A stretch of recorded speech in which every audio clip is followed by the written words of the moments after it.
오늘 말씀은 일부분에서 온전함까지라는 제목으로 함께 말씀을 나누기 원합니다. 저희 아이가 이제 31개월이 됐습니다. 결혼하기 전에는 아기에 대해서 제가 전혀 관심이 없어서 아기를 볼 줄도 모르고 그리고 아기에 대한 그런 지식이 전혀 없었는데요. 31개월 동안 아이를 키우면서 정말 많은 것들을 보고 배우고 느끼게 된 것 같습니다. 그러다가 제가 오늘 이 본문으로 설교를 해야 되겠다라고 이렇게 결정한 일이 있었는데요. 제가 아내와 함께 저희 아이를 어린이집에 데려다 둘 때의 일이었습니다. 차에 아이와 함께 탑승했던 아이 엄마가 아이한테 잠시 쓰레기를 버리고 온다라고 이렇게 얘기를 했는데 저희 아이가 매우 크고 씩씩하게 네! 라고 이렇게 대답을 했습니다. 근데 이제 아이의 씩씩한 대답을 듣고 저희 아내는 안심하고 쓰레기를 버리러 갔는데 저희 아이가 매우 씩씩하게 대답을 했었던 그 폐기는 어디 가고 바로 3초 뒤에 울음을 터뜨리는 것을 이렇게 볼 수가 있었습니다. 저는 이것을 보면서 아기의 대답은 믿을 게 못 되는구나 라고 생각하면서 오늘 본문 이 구절이 딱 떠올랐습니다. 오늘 본문을 보면요, 말하는 것이 그리고 깨닫는 것이 어린아이와 같다라고 이렇게 말하는데 아이를 제가 키우다 보니까요, 어린아이와 같다라고 하는 것이 무엇인지 좀 알겠더라고요. 제가 저희 아이와 함께 지내면서 어린아이의 특징 중 하나로 느껴지는 것은 바로 자신이 뭘 말하는지 잘 알지 못한다는 겁니다. 자신의 말에 어떤 책임이 뒤따르는지 잘 모르고 그리고 자기가 한 말에 대해서 손바닥 뒤집듯이 쉽게 바꾼다는 것입니다. 저희 아이가 엄마 잠깐 쓰레기 버리러 갔다 올 테니까 기다리고 있어 라는 말을 듣고 아이가 네라고 이렇게 대답했을 때 아마 저희 아이는 엄마와 잠시 떨어져야 한다라는 그런 고난이 찾아올 줄은 몰랐을 겁니다. 그리고 그 고난이 찾아왔을 때 자신이 네라고 대답했었던 그 모든 것들은 잊고 그저 엄마가 사라졌다라는 그 보이는 현실 하나만 딱 보고 나서 울음이라는 그런 불평불만을 쏟아놓게 되죠. 자신이 엄마에게 대답한 의미가 뭔지 정확하게 알았다면은 그 대답에 맞게 기다리는 행동이 뒤따랐어야 됐는데 아이는 그 대답의 의미를 모르고 자신이 한 대답과는 다르게 울어버림으로써 자신의 말과 행동이 다른 그런 모습을 보인 것입니다. 이와 같이 만일 우리가 어린아이와 같은 신앙의 모습으로 살게 된다면 하나님께 순종하겠다고 아멘이라고 결단했지만 막상 하나님의 뜻을 이루시기 위한 그 고난의 길로 들어갔을 때엔 내가 순종하겠다고 했던 결단은 온데간데 사라지고 그저 하나님만 원망하는 그런 신앙생활을 하게 될 것입니다. 사랑하겠다고 하지만 사랑하지 않고 주님을 찬양하는 삶을 살겠다고 하지만 주님을 잊어버리고 사는 그런 말과 행동이 다른 미성숙한 어린아이와 같은 그런 신앙생활을 우리가 그렇게 살게 될 것입니다. 오늘 말씀의 사도 바울은요, 고린도 교회의 사랑의 본질과 능력을 이야기하면서 교회를 향해 사랑을 행할 것을 이렇게 권면하는 것을 볼 수가 있습니다. 오늘 본문에서는 성숙과 미성숙 그리고 온전함과 불완전함을 대비시키면서 우리의 신앙 여정이 단순히 지식에서 벗어나 그저 말로만 하는 입술의 고백을 넘어서 온전한 사랑의 실천으로 나아가야 함을 강조하고 있습니다. 사람이 어린아이에서 어른의 성장 과정을 통해서 생각이나 말, 행동들이 달라지는 것처럼 우리의 신앙도 그렇게 되어야 한다는 거죠. 오늘 말씀을 통해서 그래서 하나님이 우리에게 주시는 그런 메시지들을 하나하나씩 보길 원합니다. 먼저 첫 번째는 우리 모두가 어린아이의 신앙을 넘어야 한다는 것입니다. 앞에 저희 아이의 사례를 통해서 이야기했듯이 어린아이들은 말과 행동이 다릅니다. 분명하게 네라고 대답을 했지만 막상 행동은 전혀 네라고 자신 있게 대답한 행동과는 다른 양상을 보이는 이 모습은 바로 어린아이와 같은 신앙의 모습이라 할 수 있습니다. 인도의 국부라고 불리는 마하트마 간디는요, 인도에서 영국인들의 모습과 또 영국 유학 시절에 겪은 영국인들의 모습을 보면서 나는 그리스도를 좋아하지만 기독교인들은 좋아하지 않습니다. 기독교인들은 자신들이 믿는 그리스도와 너무 다르기 때문입니다 라고 얘기를 한 적이 있습니다. 저는 이것을 보면서 하나님 앞에 아멘, 할렐루야, 주님을 따르겠다라고 매주마다 찬양으로 외침으로 이렇게 고백하지만 정작 삶에서는 찬양의 고백들처럼 또 설교의 말씀들처럼 나의 삶은 주님을 정말 잘 따라가고 있는가라면서 제 삶을 되돌아보았습니다. 목사이지만 저도 여전히 어린아이의 신앙에서 잘 벗어난 것 같지 않더라고요. 저도 저희 아들처럼 주님 앞에서 네, 주님 제가 온전히 주님을 따르겠습니다 라고 얘기를 하면서도 여전히 저의 생각과 방법을 의지하고 고난이 찾아오면은 언제 그랬냐는 듯이 주님을 원망하는 그런 모습들을 보면서 저도 이번 이 설교를 준비하면서 참 많은 회개를 했습니다.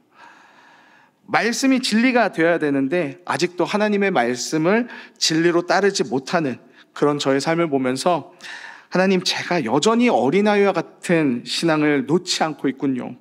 왜 저희 아들을 통해서 이 말씀을 생각나게 하시는지 알겠습니다. 주님, 제가 더 엎드리겠습니다. 이렇게 기도를 하게 되었습니다. 우리는 그저 교회에 다닌 연수로 혹은 교회의 그런 맡은 직분으로 우리의 신앙의 수준을 재단하는 경우가 있습니다. 그러나 그것은 아무것도 아닙니다. 내가 다닌 교회 연수만큼 우리의 고백이 우리의 삶 가운데에서 그대로 나타나며 하나님의 사랑을 더욱 온전하게 닮아가는 그런 삶을 살아야 그것이 성장하는 믿음이요 신앙이라는 것입니다. 바울도 신앙의 초보 시절에는 말하고 깨닫는 모든 영역이 어린아이와 같이 불완전했는데 이제는 그 모습을 버렸다고 이야기를 하면서 더 이상 어린아이의 방식에 머무르지 않고 더 예수님을 닮아가는 삶을 살아감으로써 내가 고백하고 행동하는 것이 조금씩 일치하는 그런 장성한 자의 삶으로 나아갔음을 고백합니다. 우리가 많은 기도 제목들과 말씀에 아멘 하면서 매주 이렇게 나아가는데요. 이제는 우리가 고백하는 기도 제목과 매주 듣는 말씀에 정말로 삶 가운데서 순종할 수 있는 저와 여러분 되길 간절히 소망합니다. 오늘 말씀을 통해 이야기하고자 하는 두 번째는요, 바로 희미함을 넘어서야 한다는 것입니다. 오늘 본문 12절을 보면 우리가 이제는 거울을 보는 것 같이 희미하나 그때에는 얼굴과 얼굴을 대하여 볼 것이요 이제는 내가 부분적으로 아나 그때에는 주께서 나를 아신 것 같이 내가 온전히 알리라라고 이렇게 말씀하고 있습니다. 지금의 거울은 유리에 은과 알루미늄을 이렇게 발라서 굉장히 선명한 모습으로 나의 모습을 볼 수가 있는데 고대 당시의 그 청동 거울은요 왜곡이 굉장히 심해서 지금의 거울과는 달리 나의 모습을 제대로 보기 힘들었었다고 합니다. 이처럼 바울은 우리가 신앙의 초보일 때에는 마치 왜곡이 너무나도 심한 청동 거울로 자신의 모습을 보는 것과 같이 하나님에 대한 우리의 이해와 지식이 오해들도 많이 생기고 불완전하지만 점점 우리의 신앙이 깊어져 갈수록 하나님께 기도하며 점점 예수 그리스도를 닮아가는 삶을 살아갈 때에 우리는 조금씩 주님과 얼굴을 마주보는 것과 같이 하나님에 대한 이해와 지식들이 점점 더 짙어져 간다는 것입니다. 그렇다면 이러한 성장을 이루기 위해서 어떤 것이 필요할까요? 저는 이러한 성장을 이루기 위해서는 주님과의 그런 다툼과 또 씨름을 통해서 더 성장해 나가는 것 같습니다. 우리가 하나님 말씀에 순종하겠다고 결단하면서 바로 순종의 삶을 살아간다면 참 좋겠지만 우리도 성장을 할 때 보면 사춘기라는 그런 이름으로 부모님과 싸우고 또 친구들과 싸우면서 여러 갈등들을 거치면서 지금의 모습까지 온 것 아니겠습니까? 우리가 하나님을 더 알아가기 위한 삶의 열매를 맺어나가기 위해서는 하나님과의 다툼과 부딪힘의 그 과정들을 불가피하게 거쳐나가야 하는 것 같습니다. 아이를 키워보니까요, 아이와 다투고 부딪히는, 소위 말하는 지지고 볶는 그런 시간들을 겪어야지만 저는 아이를, 그리고 아이는 저를 온전히 그런 이해할 수 있는 시간들을 갖게 되는 것 같습니다. 때로는 마치 청동 거울에 나를 비춰보는 것처럼 하나님에 대한 잘못된 생각과 오해들을 통해서 하나님과 부딪히며 때로는 고난을 겪어가면서 점점 더 하나님 나라와 하나님 그분의 본질에 점점 더 다가가는 것이 우리의 신앙의 여정인 것 같습니다.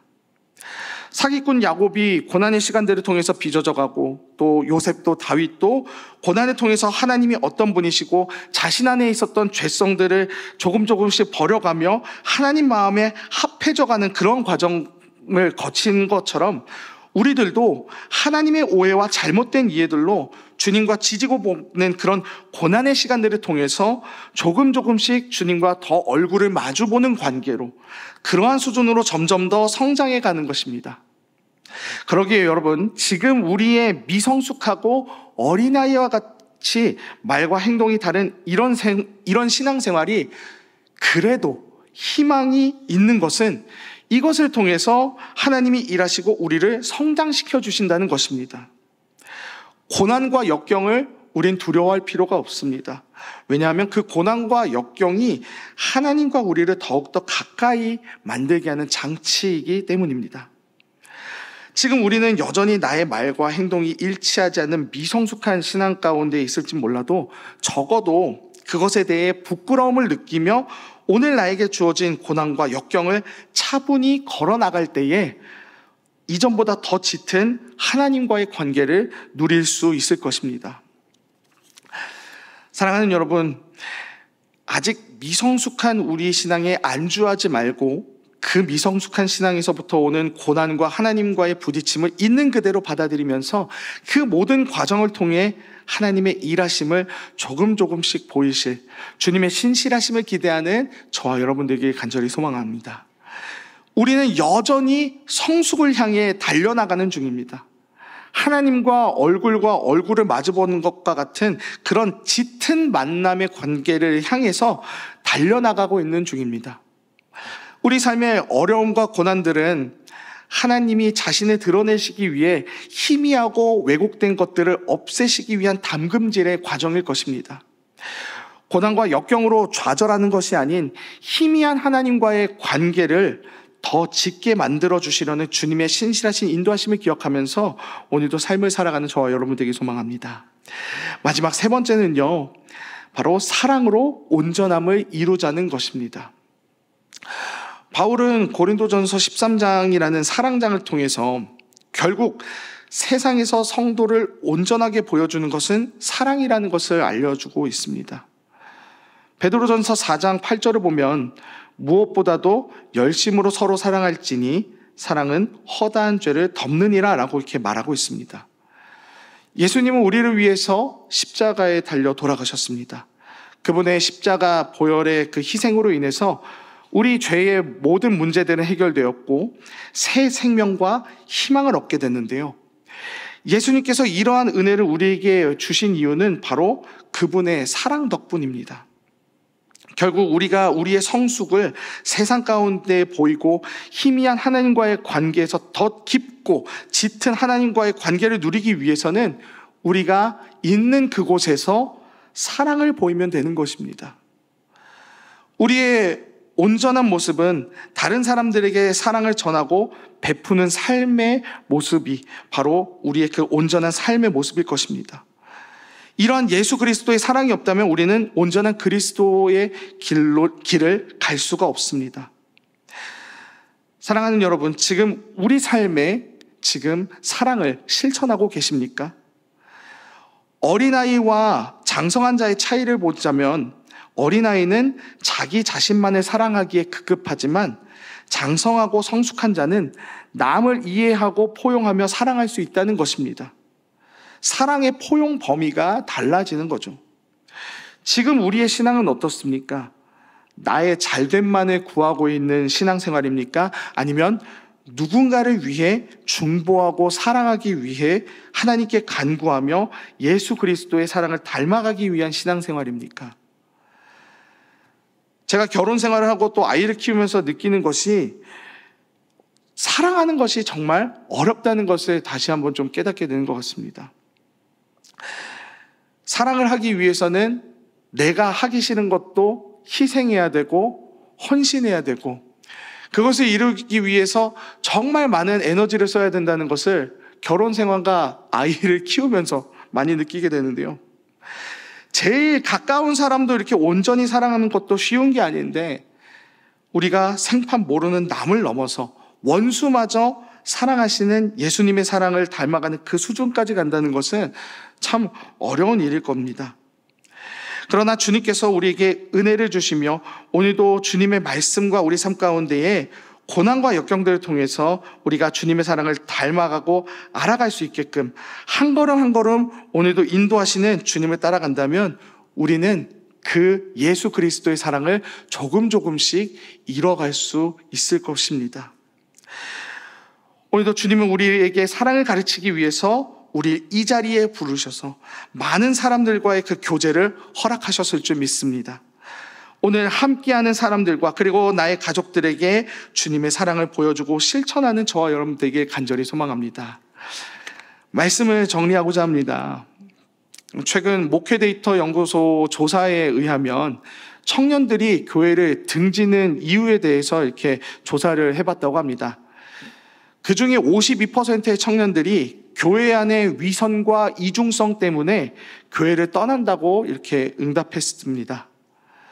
우리는 이와 같이 말과 행동이 다른, 교회 안에서 정말 교회에 온 사람들이 저 사람들은 위선이다, 이중성을 갖고 있다라고 이렇게 생각할 만큼의 그런 말과 행동이 다른 어린아이와 같은 신앙을 넘어서야 합니다. 주님을 믿는다고 하지만 이 연구조사처럼 한국 교회 안에 그리고 우리 개개인의 신앙이 아직도 어린아이와 같은 그런 미성숙한 신앙의 모습이 너무나도 많이 자리 잡고 있습니다. 하나님의 말씀은 우리 귀에 듣기 좋은 하나의 그런 말씀으로 그저 내 귀를 만족하고자 하는 그런 말씀으로 치부하는 것이 아니라 이 말씀이 지금 하나님께서 나에게 하시는 그 말씀임을 기억하면서 우리 삶을 돌아보고 내가 아멘이라고 고백했지만 여전히 지금 주님께 불순종하고 있는 영역은 없는지 돌아보면서 주님과 이웃들에게 신실한 모습의 신앙인으로 성장해 나가는 저와 여러분들에게 간절히 소망합니다. 어린아이와 장성한 자의 차이는 부끄러움을 아는 것이고 과거에 잘못된 것을 인정할 줄 알며 돌이키는 것에 차이가 있습니다. 내가 이전엔 죄라 인식하지 못했던 것들이 점점 말씀을 알아가면서 신앙생활을 하면서 조금씩 죄로 인식되어져 가는 영역들이 분명히 있을 것입니다. 그것으로 인해서 하나님의 말씀과 나의 죄성이 부딪히고 싸우는 일들이 있을 것이고 고난과 역경들이 있을 것입니다. 그러나 그 모든 고난과 역경들이 하나님과의 희미한 관계들을 점점 더 짙어져 가게끔 만들 것입니다. 미성숙한 신앙의 안주에서 머물지 말고 미성숙한 우리의 신앙으로 인해 발현되는 그 고난과 역경들을 두려워하지 마시고 나를 그 가운데서 빚어나가시는 하나님의 온전한 모습을 보이실 주님의 신실하심을 믿으시길 바랍니다. 마지막으로 우리가 주님의 사랑을 닮아가며 진정으로 온전한 그리스도인이 되기를 간절히 소망합니다. 우리의 모든 성숙의 방향은 예수 그리스도의 사랑으로 귀결되어져야 합니다. 지금 우리가 나아가는 모든 발걸음들이 예수님의 사랑을 닮아가는 온전함을 향한 밑거름입니다. 이전에 일부분만 그리스도인다운 그런 모습을 버리고 예수님의 사랑을 온전히 닮아가는 저와 여러분들에게 간절히 소망하며 오늘 말씀을 기억하면서 함께 좀 찬양하길 원합니다.